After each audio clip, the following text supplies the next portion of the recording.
So January's here, and that means for most of us, we're thinking about the year ahead. We're starting to think about what do we want to focus on, what do we want to learn, how do we want to grow in 2026. And for a lot of people, that means New Year's resolutions. And obviously, New Year's resolutions, if you're like most people, you've probably tried them before, and you're probably aware that within 2-3 months, they've fallen by the wayside. But what you might not know is there's actually one single common reason that almost all of them have for not working. And it's something that we as practitioners can fall prey to even when it's not January. So I want to talk about that today and share that with you so you can really help make sure that you're not just thinking about what do I want this year to be, but you're giving yourself the best chance of actually getting there and achieving whatever goals you have. So I learned this quite painfully myself many years ago. So when I first graduated, I've been in practice for about a year or two. And I used to be, I'm not so much now, I used to be a bit more hypermobile. And to be honest, I was never a very active kid or teenager. I never did exercise or played sport. I wasn't an especially great role model as a practitioner. And what that meant was that after about 18 months, I was in practice and I was starting to feel it. I mean, combination of that plus not great technique. Couple of things as well, doing too much soft tissue with my thumbs, but I was really feeling it and my joints were getting really, really sore. And the guilt of not practicing what I preach was starting to bite, that sort of hidden hypocrisy. So it got to January and I went, okay, right, I need to make a change. I know, I'm going to join a gym. I think I'm just at the point in my life where I have to accept I need to go to a gym, I need to exercise.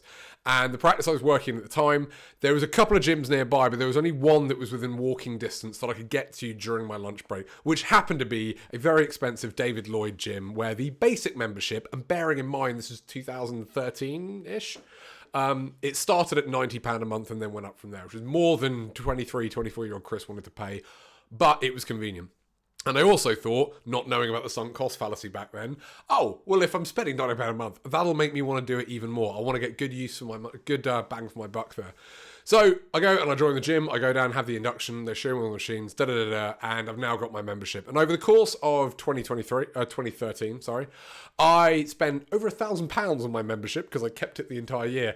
And I went about 7 or 8 times, which when you work it out is an embarrassing amount of money per workout, 100, 120 pounds, more than twice what I would have paid for a personal trainer. Ironically, at that time, they offered personal training and I went, that's a bit extravagant. I don't need to spend that kind of money. So I went and spent way more when you actually average it out instead. And fast forward a few years, and my technique had improved and I was taking a bit more care of myself, but I still wasn't really going to a gym. And my daughter's born now and she wants picking up and carrying and throwing in the air and all this stuff. And I was getting puffed out. So I went, right, okay, I need to do it. And I've learned my lesson from last time. I need accountability because I thought that the reason I failed back then was that I had no accountability. I had nobody to keep me on track there. So I go down, I find a gym near me that fortunately was not that much money compared to it, but they have a lot of personal training there. And I go there and I sign up and I hire a personal trainer who I see once a week. And I go, look, Sam, I'm sure you know your stuff because they're very good there. But I'm mainly here just for somebody to give me grief if I don't show up and to make sure I do come and work out regularly. I'm sure I'll learn something, but that's really why we're here. And he went, yep, that's fine. A lot of people do that. No worries. And so he sets me up on a program and I'm going twice a week on my own plus once a week with him. And after, we found some goals. What do you want to work on? What do you want to focus on? And after about 8 or 10 weeks, he checks in with me. He's like, so it's been a couple of months just over.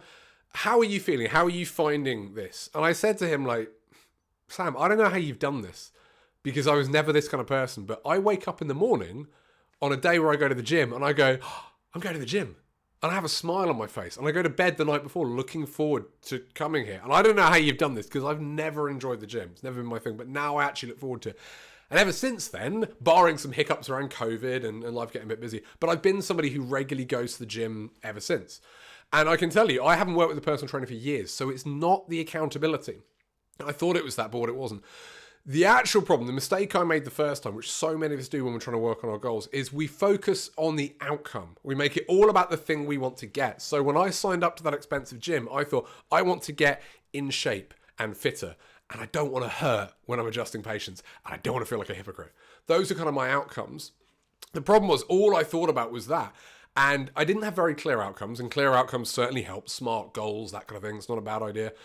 But I also hadn't really thought about the process. Like, what is it going to be like getting from here to there? Whereas what Sam did and working with that trainer years later taught me is that he actually made the process enjoyable.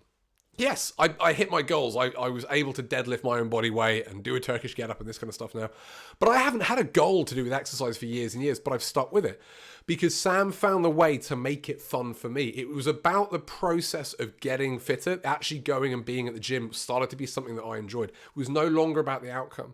Now, focusing on the outcome, I'm not saying you should never do that. That can certainly be useful for getting you inspired. It can certainly be useful for making you take action. Very few people go, this year I want to start enjoying exercise. But the problem with just focusing on the outcome is that it works really well for short-term goals. For long-term goals, it doesn't. Because after days and then weeks and then months of not having the outcome, you don't necessarily feel any better. You don't really get that hit of dopamine for going, I've achieved this thing. Whereas when I started enjoying going to the gym and it became about the process, every time I go, I got a hit of dopamine. In fact, every time I thought about getting to go, I'd get a hit of dopamine. So my brain got addicted to the idea of going to the gym. That became the thing that became fun. It wasn't the accountability. It wasn't somebody going, do this or I'll, give you some like social pressure and a bit of grief for it. It was that falling in love with the actual process of it. And that is something that I think a lot of us miss within chiropractic as well. And it's one of the things I'm so passionate about. It's why I love teaching what I teach and why I love what I do. Because one of the most frequent bits of feedback I get and the stuff that really lights me up every time I hear it is people telling me that they enjoy practice again. Not that, I saw 100 patients this week or my maintenance stats have gone up or, whatever this kind of thing is. Like those goals are great and people often share those too. But the thing that really lights them up is falling in love with that process. So whatever your goals are for the next 12 months, I would really stress this. An outcome's not a bad thing. By all means have that. But try and find a way to actually enjoy the process. Try and get to the point where the process of actually getting towards that is the thing that you start to like. Because if you feel like you're constantly like having to whip yourself and make yourself do something you don't want to do, eventually the easiest way to do that is what I did and just avoid going to the gym, even though it cost me £120 a workout there. So that's something to have a little think about this year. If you want some help with that, I've got a few things coming up as well. So first of all, if you're a relatively recent graduate or you're somebody who struggles with confidence, I know that feeling like low in confidence, imposter syndrome, that kind of stuff, that's a huge drain on actually enjoying the process of being a chiropractor and being a practitioner there. So, March the 7th, I'm doing another one-day workshop with the Clinical Confidence Masterclass with my friend Jason in Chislehurst in Southeast London. So love for you to join us there. That is going to really, really help you in terms of enjoying that process by just overcoming the self-doubt, the limiting stuff. It's half with me on communication skills. It's half with Jason on some really cool lower limb and extremity stuff as well there. Then for those of you who that's not such an issue, but you're into second phase of your career where you want to get more expertise, I'm running another joint event. This one is checks his notes, May 9th and 10th. So May 9th and 10th, this will be up in Sheffield at Goose Chiropractic. I haven't got a sign-up page for this yet, but we'll get one shortly. We're doing the evolution of chiropractic again. Myself, Simon Billings, Aidan Robinson will be teaching you, a whole new host of stuff. So I'm going to be going through the specific report of findings framework I use that really gets patients inspired and to fall in love with the process themselves. Aidan's going to be teaching you some fantastic adjusting skills, palpation skills. Aidan came down and trained my team a couple of months ago, and everybody has been enjoying practice even more since then. He really gets you fired up. And Simon Billings, of course, is going to be teaching about nutrition. He's going to be teaching you ways that you can get even better results with your patients by looking at the neurometabolic interface. I always get that wrong. But some nutrition skills that are really going to help take your treatments to the next level. So that's if you're in that stage where you're looking for more advanced skills, that is May 9th and 10th. And then on June 20th, I'm going to be running a one-day patient experience masterclass with Modern Chiropractic Mastery and Kevin Christie. This is just for clinic owners. If you want to really help grow the kind of practice that your patients love coming to see, they get more excited about, they stick around, they tell their friends, and you develop that reputation. This is the clinic that makes you feel really, really good. Again, help your patients fall in love with the process and fall in love with the process of having your own practice as well. So Kevin and I are going to be doing a one-day one. He's coming over from the US just to do this with us. This will be in London on June 20th.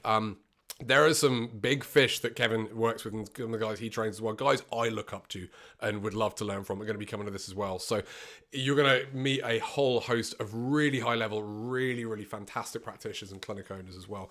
So That's up there, but whatever you choose to do, whether you want to look at one of these events or whether you're going to focus on something different, just take this. Try to find a way to fall in love with the process. Look at it and go, how can I make myself enjoy walking along this path and not just focusing on the destination? That way you've got the best chance of not only hitting your goals for 2026, but actually feeling like it was a fun year along the way. So have a think about that. As always, any questions, let me know. I will post the links for these events as they come out. The Clinical Confidence is out now. The other two, we will have sign-up pages coming very, very soon, and I'll see you then.